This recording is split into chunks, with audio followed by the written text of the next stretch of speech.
Oh, Sunday. Sunday. We could do it on a Sunday.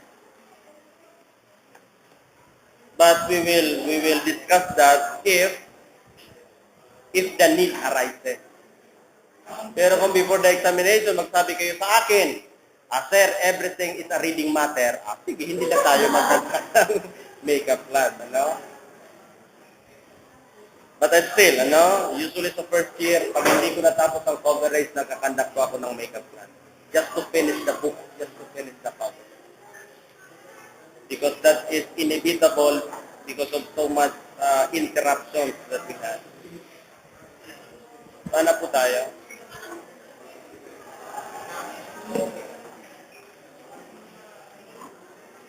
So we are through with section 8 of article 7, di ba? It has something to do with what?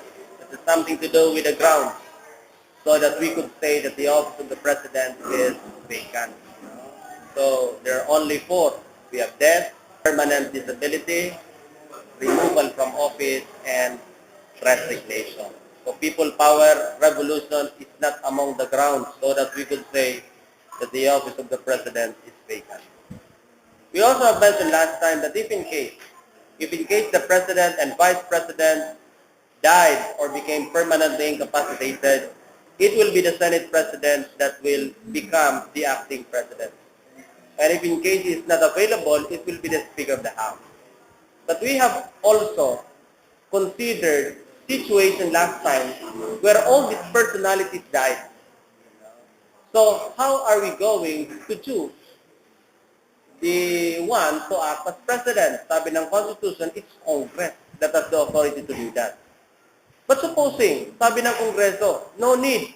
Anyway, wala na tayong Senate President, can we not just vote and choose another Senate President so that he can be the acting president? For the meantime, we are still conducting special election for President, Vice President. Would that not be possible? That could also be possible, and the Constitution does not prohibit it. Does not prohibit the same. Anyway, selection of Senate President is what can always be done. All we have to do is to secure the majority of what? Majority of the membership of the Senate. And if I am not mistaken, that's the most easiest and the less expensive way, di ba? Of choosing the what? Of choosing an acting president. We have mentioned also last time, Section 11. That's why I also require you to read what? To read the case of Estrada versus Desierto, because we have so much learning that we can get from this case. Especially to better understand Section 8 of Article 7 and to better understand Section 11 of Article 7, especially as regards what? Temporary disability. Temporary disability. And we have already discussed that last time, if I am not mistaken. Unless you have some clarification.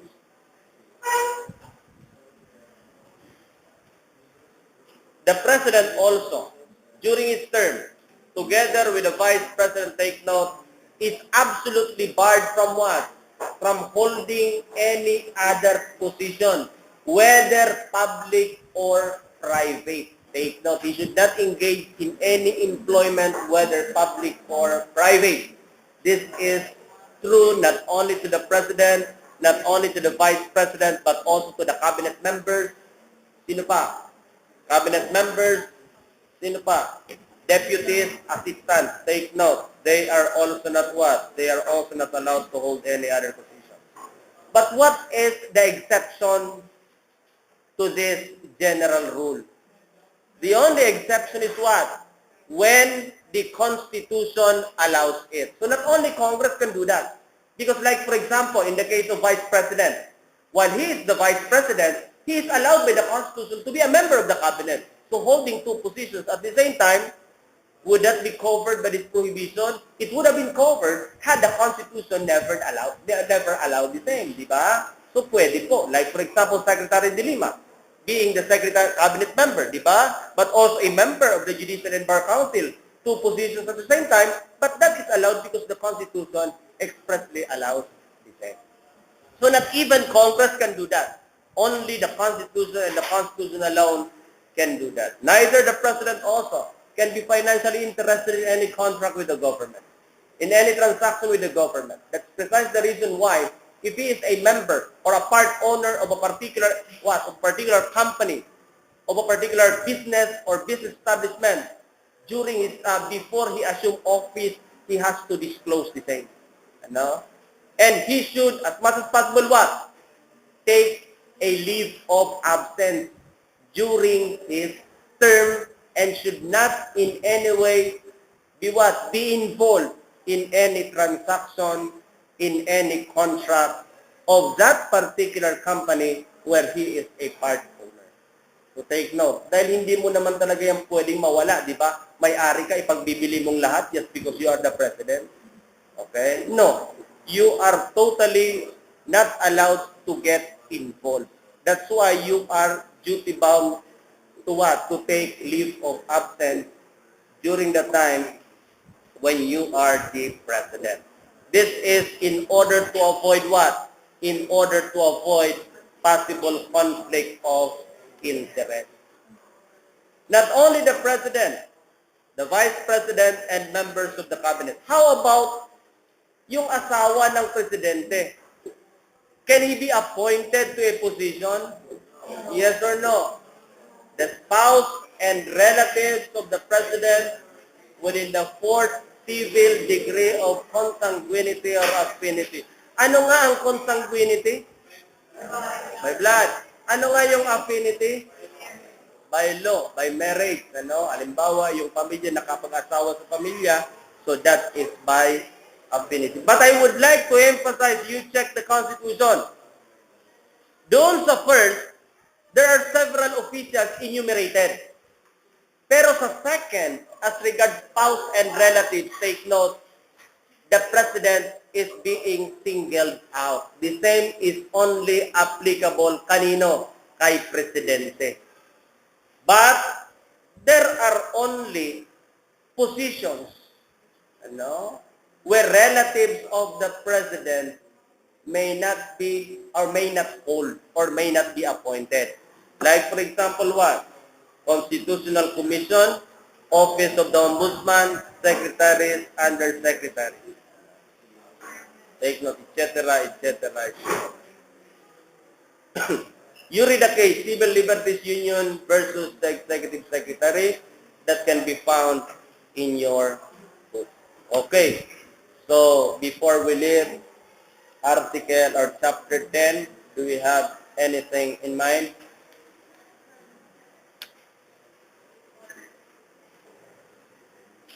If no more, shall we now proceed to chapter 11?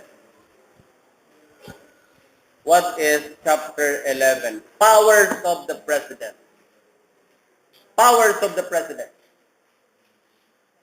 If you will be asked to give another title to chapter 11, what would it be?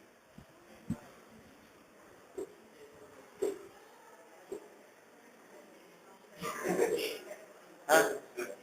What would it be? Huh? What would it be?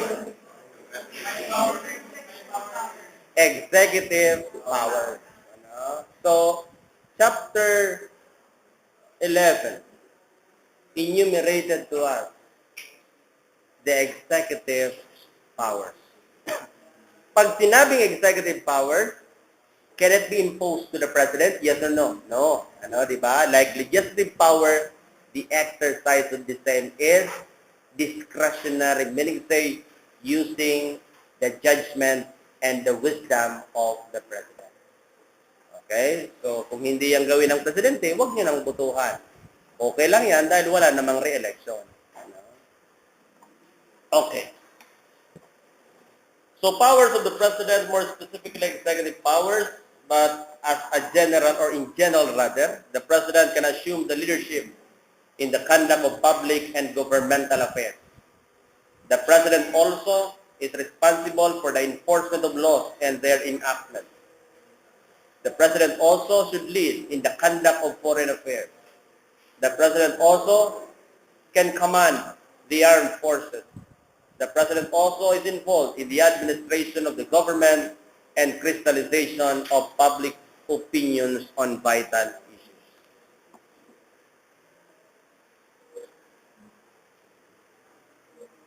This provision or this particular chapter has enumerated executive power. But there are powers which may be exercised by the President but are not included among these executive powers enumerated in the Constitution. Like, for example, the President has the duty to maintain the peace. Diba? That's precisely the reason why he refused to allow the Marcoses from returning to the country, especially during the time of late President Corazon Aquino. Okay? So it's not ngaya an executive power. Diba? It's not an executive power, but can the President exercise it? Yes or no? Yes or no?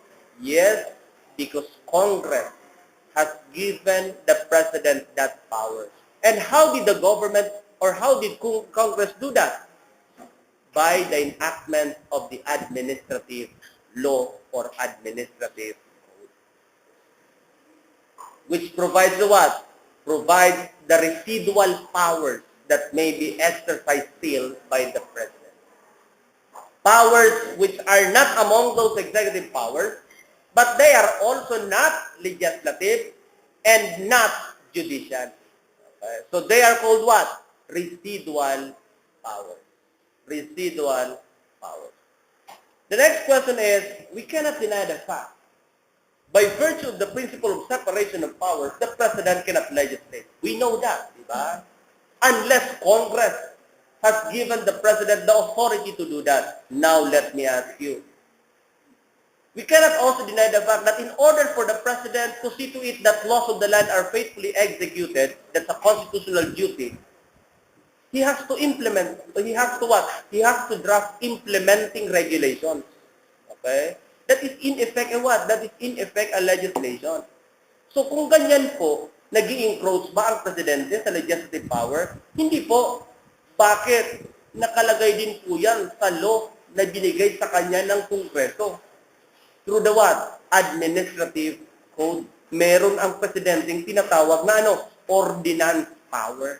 The President is granted by the administrative code a statutory creation by Congress of this what so-called ordinance power. And what is this ordinance power?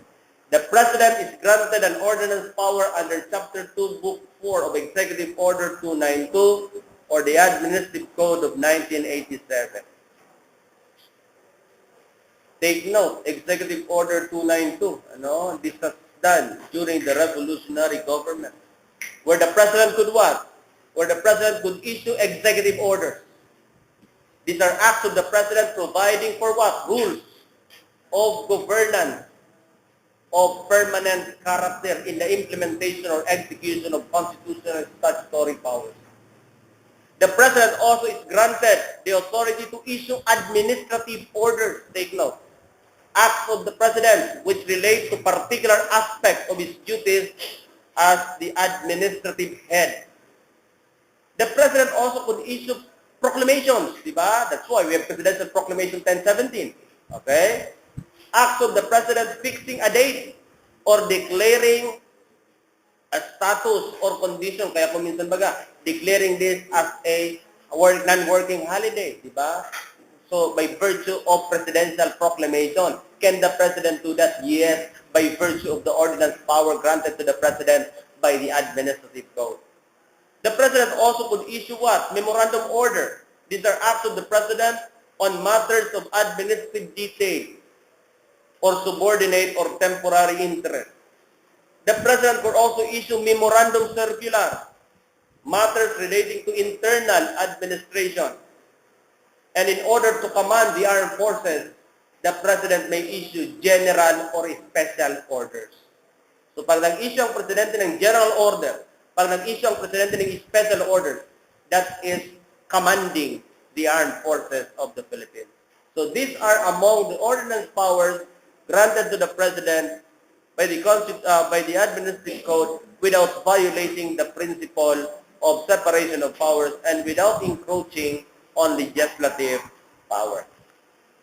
Okay. Let's proceed to be more specific. So we have here the famous case of Marcos versus Manlapos, Just to emphasize the what? Just to emphasize the residual powers granted to the president. First is appointing power. What do you mean by appointment? What is appointment? Anybody? Oh, Ms. Regalado. We have Ms. Regalado here.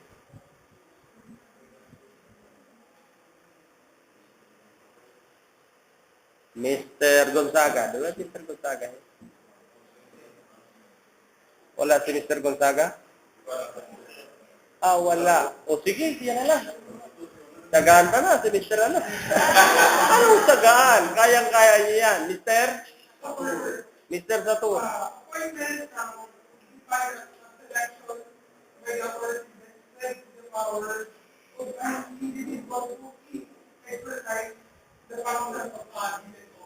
So that is a selection by the president of individual who is to function a given office. Okay. So is appointment the same with designation? Will you differentiate the two? Anybody? Is appointment the same with designation?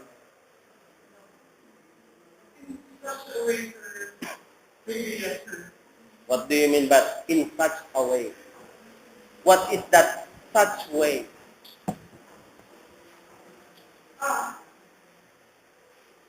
Have you already come across with the case of Binamiro versus Garucho?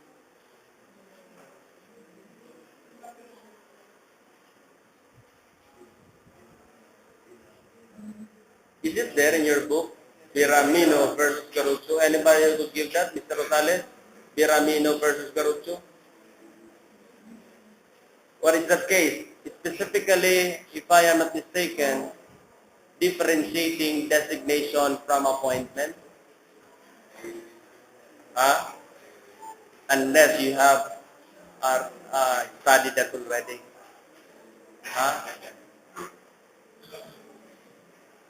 Oh, sige.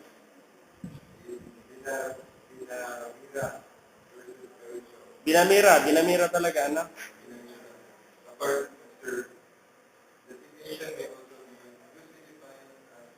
Kaya iyan ang sinasabi ni Mr. Ato. In such a way. Yan. Yan ang sinasabi ko sa endo eh. Oh, sige.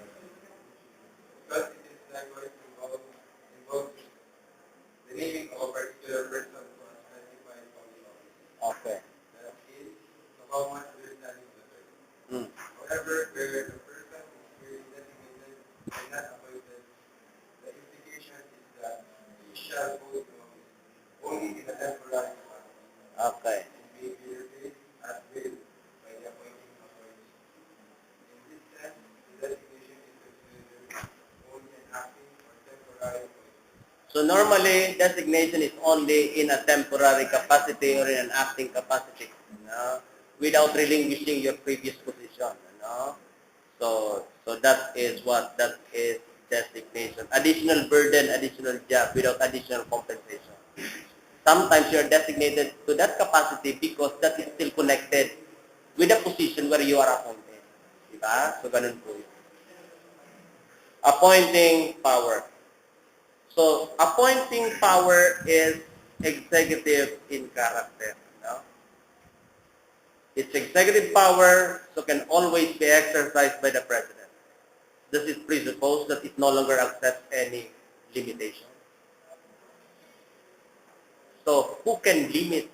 Alam po natin na sa ating sistema ng gobyerno, kinikilala natin ang prinsipyo ng checks and balances. Diba? So, who are those who can limit the appointing authority of the president? Mr. Doblasa? And how does the commission appointment limit the appointing authority of the president? By what?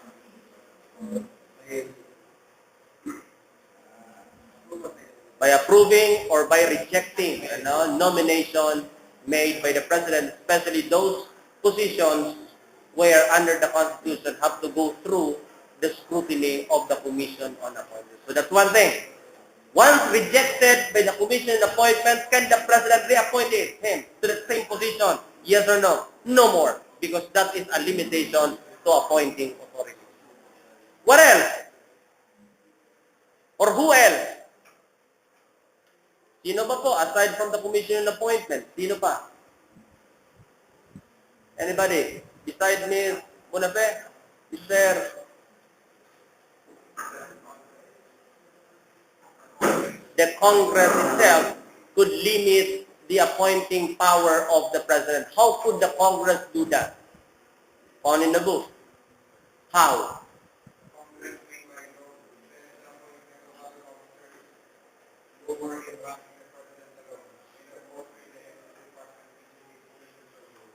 Ang ano yan?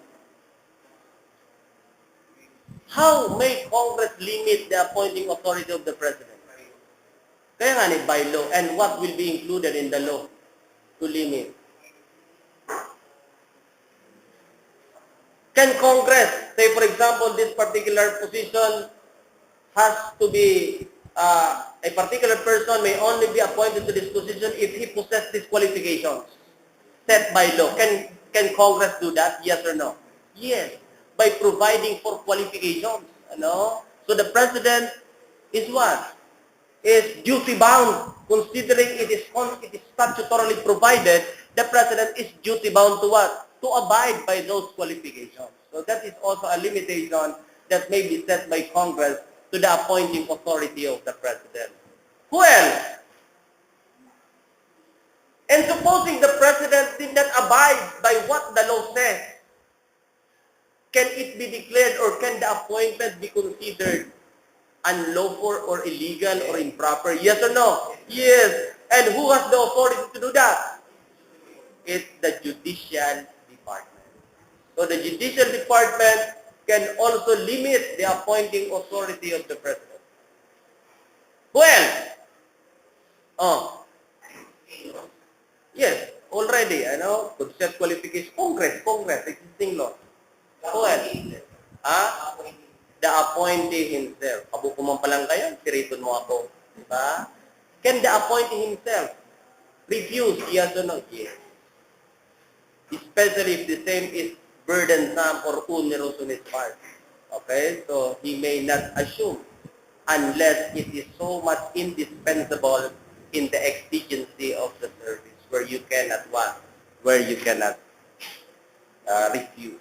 So, take note. So, who can limit?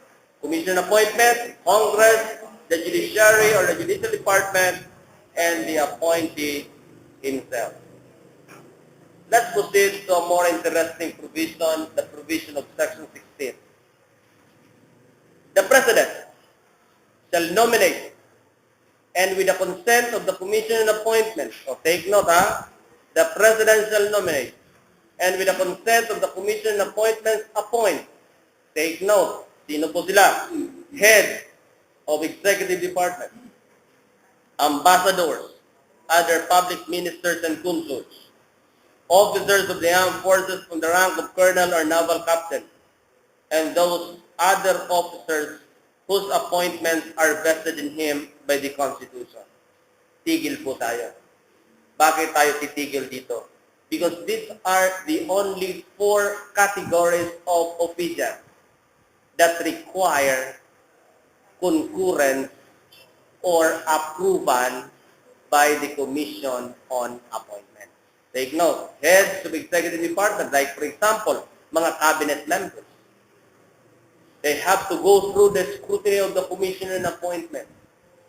And we know that, di ba? Ambassadors and other public ministers, officers of the armed forces from the rank of colonel or naval captain. Okay? So take note, officers of the armed forces. So we have to check. We have already clarified. Say, for example, certain individuals appointed as naval captain but are members of the Philippine Coast Guard. Would they be subjected to the scrutiny of the Commission on Appointment? Yes or no? No, because the Philippine Coast Guard is no longer part of the armed forces. Pero merong exception. How about the Philippine National Police, di ba? The Philippine National Police, if I am not mistaken, is also a civilian agency. That's part already, not of the armed forces, but it's part of the Department of Interior and Local Government. Also a civilian agency. So no need to go through the scrutiny of the commission appointment, except what? Except the Director General. Except the Director General or the head of the Philippine National Police. I think I have already enumerated, di ba? Those officials that have to go through the scrutiny of the Commission on Appointments. Sino pa? Those other officers whose appointments are vested in him by the Constitution. Mga officers na under the Constitution have to be appointed by the President. Like for example, what? Members of the judiciary, members of the Supreme Court. Provided by Article 8, Section 9 of the Yan. Ano? As provided by Article 8, Section 9 of the Constitution. It is correct that they are appointed or they have to be appointed by the President. But there is also a special provision on the matter.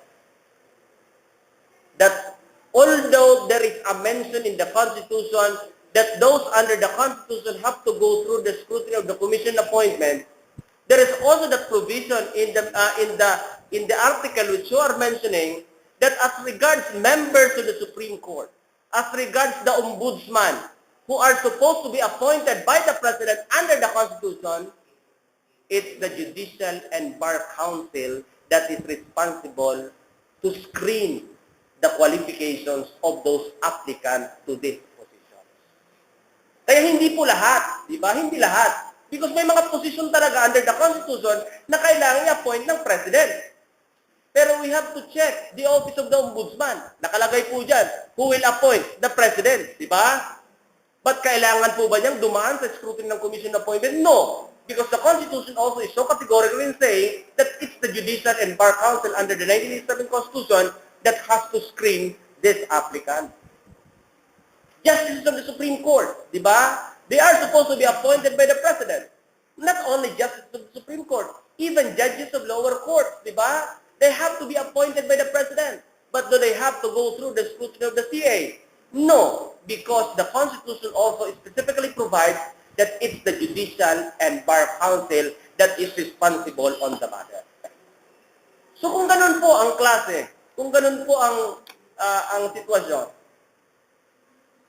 sino lang pala yung mga opisyal which under the Constitution have to be appointed under the Constitution, have to be appointed by the President and have to go through the scrutiny of the Commission on Appointment.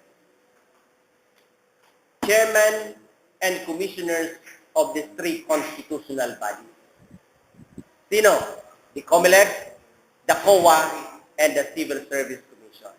Chairman and commissioners of the three constitutional bodies, take note, have to be appointed by the President and are subject to the confirmation of the Commission on Appointment. Take note, subject to the confirmation of the Commission on Appointment. So, sino sila? Saan sila nakalagay? Dito sa ika-4 na kategorya. Those other officers whose appointments are vested in him by the Constitution, but with caution, except what? Ombudsman, sino pa?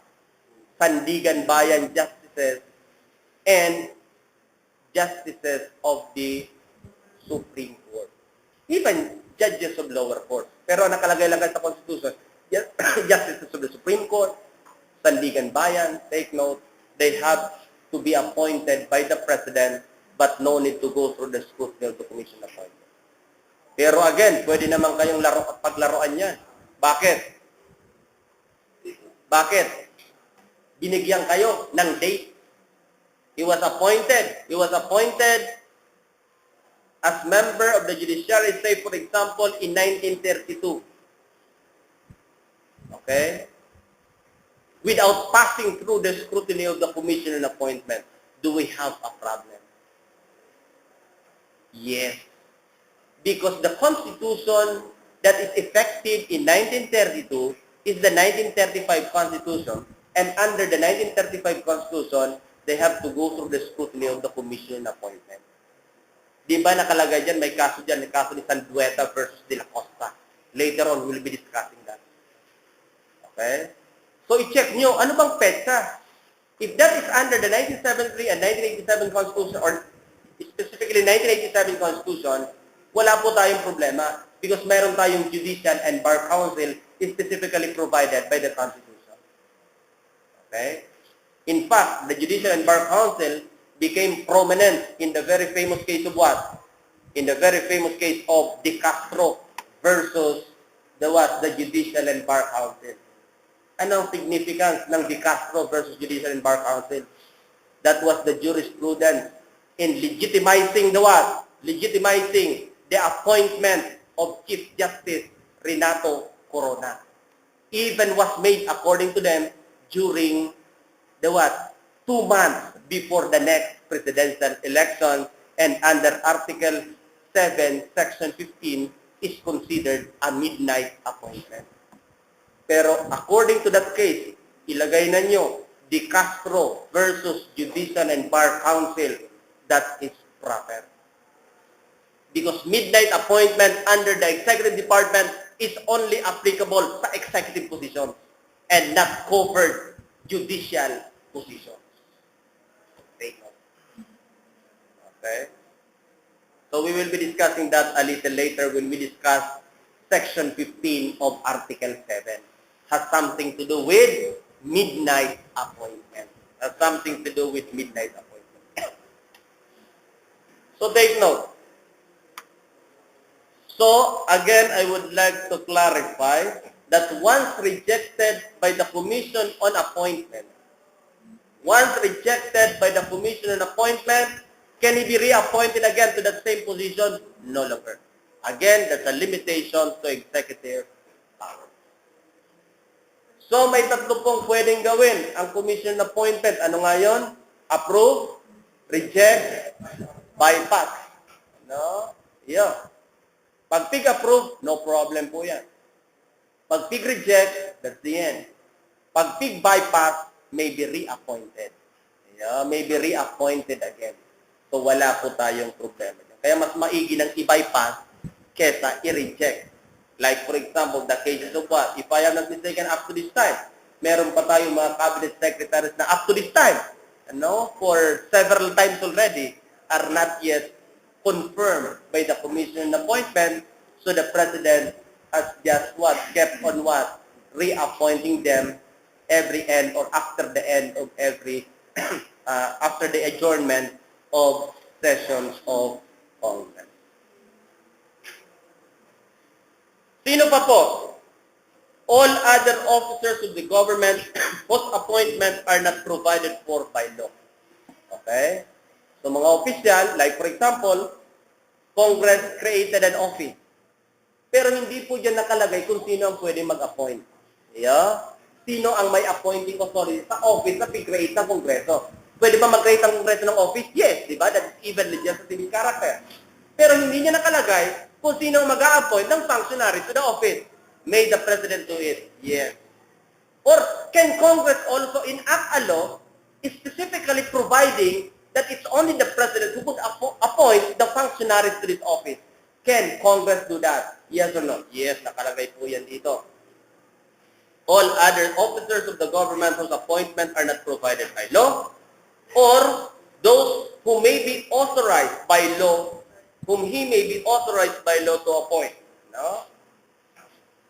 So these are some of the categories of officials which under the Constitution may be appointed by the President. However, nakalagay daw po dito, Congress may by law also vest the appointment of other officers lower in rank in the President alone, or in courts, or in the heads of departments, agencies, commission, or board. So binibigyan din po ng authority ang Kongreso sa mga opisyal na lower in rank, pwedeng mag-appoint ang korte, mga empleyado nila, Sino pa? Agency or board. So take note. Ano po ang mga steps ng appointment? First, we have nomination. Second, we have confirmation. Third, we have issuance of the commission. And lastly, we have acceptance of the appointment. Take note, nomination, confirmation, issuance of the commission, and acceptance. Now, sa Constitution po, nakalagay ang authority ng Office of the Ombudsman. Ang authority ng Commission on Appointment. Nakalagay diyan kung sino ang mga opisyal na dapat dumaan sa scrutiny ng Commission on Appointment. My question is, can Congress enact a law expanding the jurisdiction of the Commission on Appointment? Yes or no? Yes or no? Since it's the Constitution that provides for the jurisdiction of the Commission on Appointment, any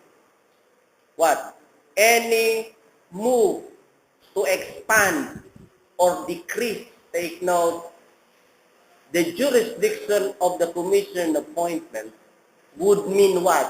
Would mean amendment to the Constitution. Therefore, cannot be done by simple legislative action. So, can Congress expand the jurisdiction of the Commission appointment? Yes or no? Cannot. Because it's the Constitution that provides for the jurisdiction of the Commission on Appointment. In this provision also, Section 18 by 2. 16, Section 16. Pinakikilala din sa atin dito yung tinatawag na permanent appointment, regular appointment at ad interim appointment. What is a regular appointment? What is an ad interim appointment? Anybody? Anybody? Anybody? What is a regular appointment? What is an ad interim appointment? Oh, anybody? Oh, Miss Manape.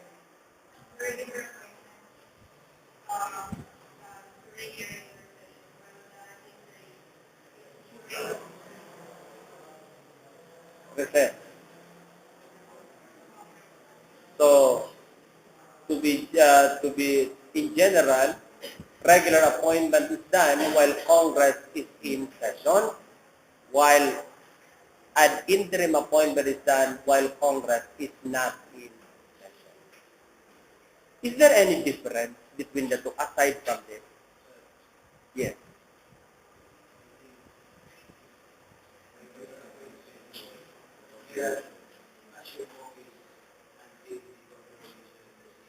So, not immediately effective.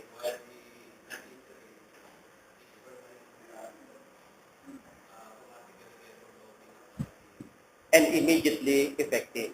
Okay, so that's another difference. Regular appointment, not effective immediately, while an interim appointment that is effective immediately.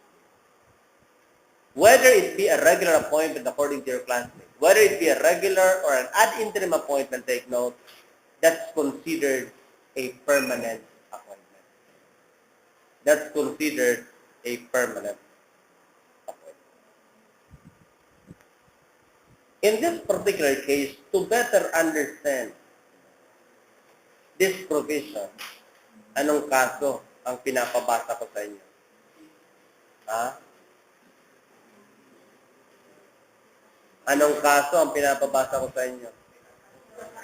Ha? Hindi kaso. Matibag versus Binipayo. Have I given that to you already? Matibag versus Binipayo, April 2, 2002. Matibag versus Binipayo, again, that is a landmark case. That's a very important case. Do not forget to read this case. To better understand appointment, to better understand the scope of the power of the Commission on Appointments.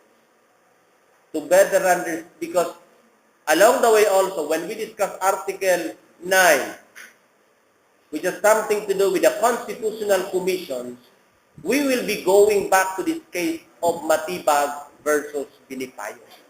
That's why at this early, and for purposes of your midterm or of your final exam, I want you to read the case of Matibag versus Binipayo. The President shall have the power to make appointments during the recess of the Congress, whether voluntary or compulsory, but such appointment shall be effective only when, take note,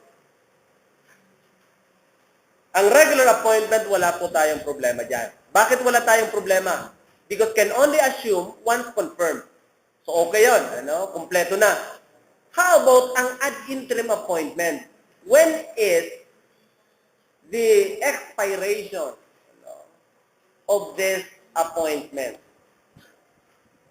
Until disapproved by the Commission or until the next adjournment of Congress.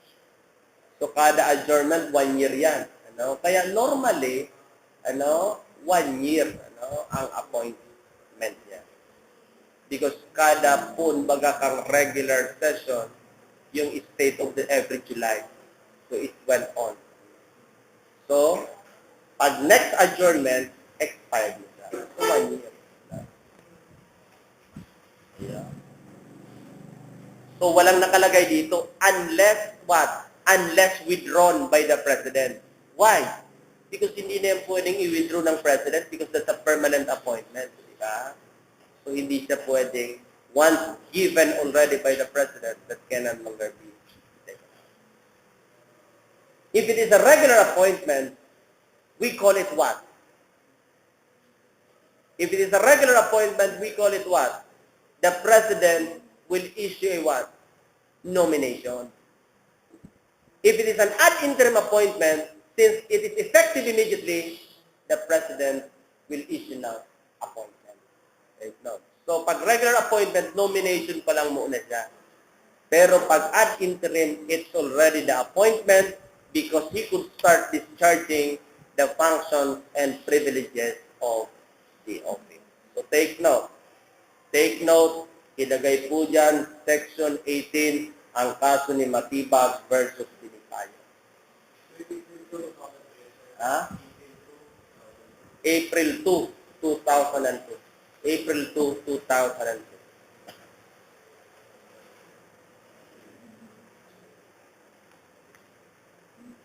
Okay. Also, the difference between an interim and regular appointment. Provision of Section 14. Appointments extended by an acting president. So, can an acting president extend appointment? Yes. Pero hanggang kailan? Shall remain effective unless revoked by the President within 90 days from the assumption of office. So, ang effectivity lang ng appointment ng acting President is 90 days. Correct? Is my reading accurate? So, appointment extended by the acting President will only have a duration of 90 days. Okay? Is my reading accurate? Is my reading accurate? Yes or no, Mr. Buena? Why not?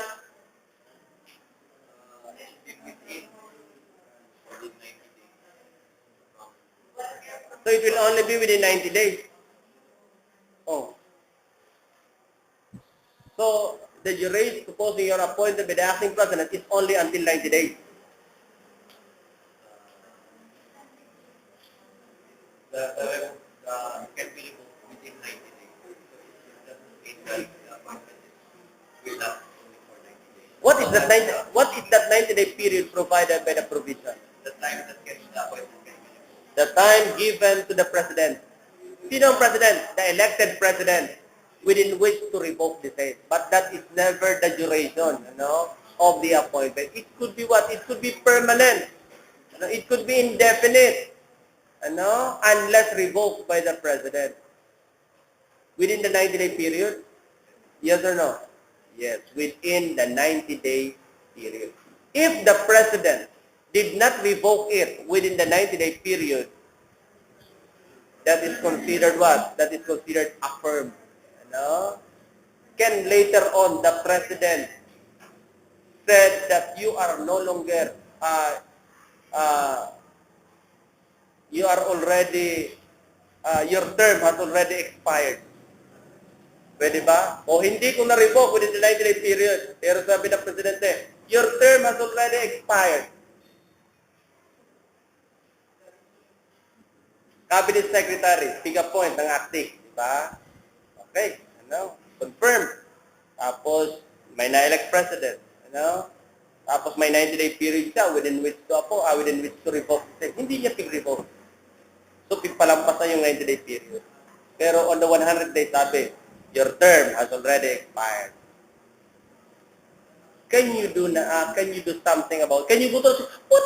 Anong ginawa ko, Mr. President? Sabi ng President, I don't like you anymore. Can the President do that? I don't like you anymore. Wala na akong tiwala sa'yo. Can the President do that? Yes or no? Anybody who could clarify that? Anybody? Anybody who could clarify that, please? Anybody who could clarify that? Is the power to appoint, or does the power to appoint carry with it the power to remove? Yes. The President, power of the President can give it the power to remove those officials who was able to appoint earlier, provided that those officials who be removed are those officials whose removal are also not provided under the Supposing you're a cabinet secretary, ayoko na sa'yo. Tomorrow, tapos na ang iyong termino. Can the President do that? So, punta sa Supreme Court. Punta sa Supreme Court. Because niya, I was unjustifiably removed without valid cause. Diba? Yun ang laging I was dismissed without valid cause. Can the President do that? Oh, may nag-react.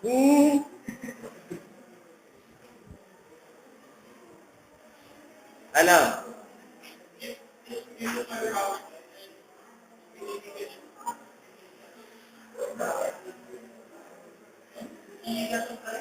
Pag-usapan nyo muna. Pag-usapan nyo muna. Yeah? Pag-usapan nyo muna. Does it carry with it the power to remove, yes or no? Yes. As regards heads of executive department, take note.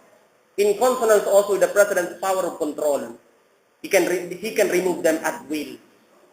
Take note. Pero as regards those other officials, especially those covered by the civil service, can they be removed? Yes, but only on grounds provided by law.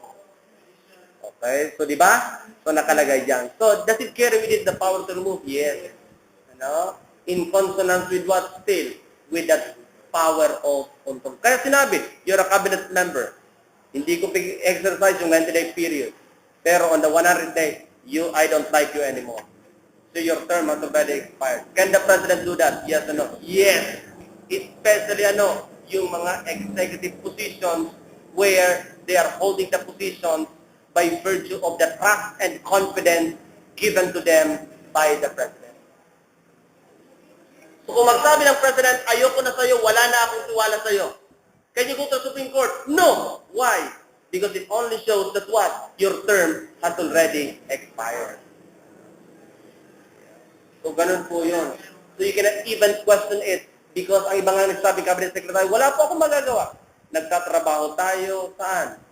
Nagtatrabaho tayo sa pleasure ng President. Diba? Kung ayaw na sa atin, kung wala na sa ating tiwala ang President, pwede tayong palitan. That is what we call power of control or control power. We will be discussing that after appointing Okay? Take note. So the 90-day period does not refer to what? The period. It refers to the what? To the period where the president may revoke appointment. Okay? O, ito na ang section 15. I want you by next time to read the case of, ano nga yung sinabi ko, De Castro versus Judicial Empire. I repeat, that's a very controversial case. Bakit? Di ba question natin yung appointment ni Chief Justice Renato Corona? Di ba? Because in-appoint siya 2 months before the next president. And I also would like, not only the majority ruling, I also would like you to read and have a copy of the very strong dissenting opinion of Justice Conchita Carpio Morales. So pig-ano yun, ano? Na pig-affirm pig-affirm yung appointment kay Chief Justice Corona.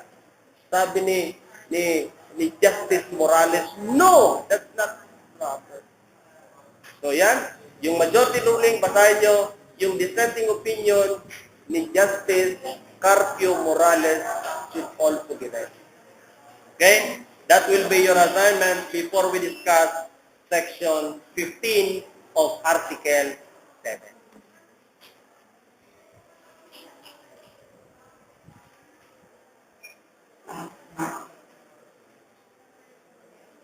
Also together with the case, binigay ko na sa inyo yung kaso ni Randolph David versus GMA. Okay, I am expecting that by the time we discuss military power, pag ako po tumawag, merong magbibigay sa akin ng kaso. Okay? Randolph David versus GMA. That's a 2006 case. Where is now the attendance sheet?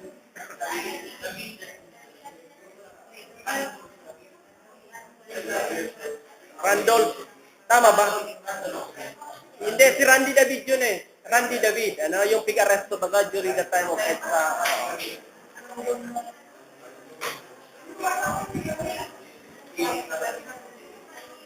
You are dismissed.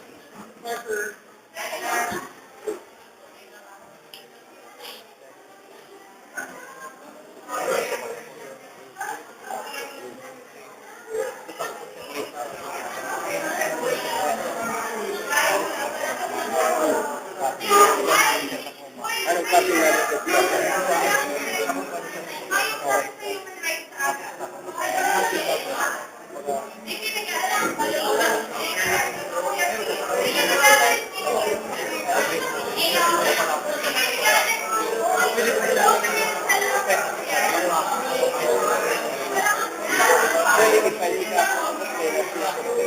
Yeah, girl.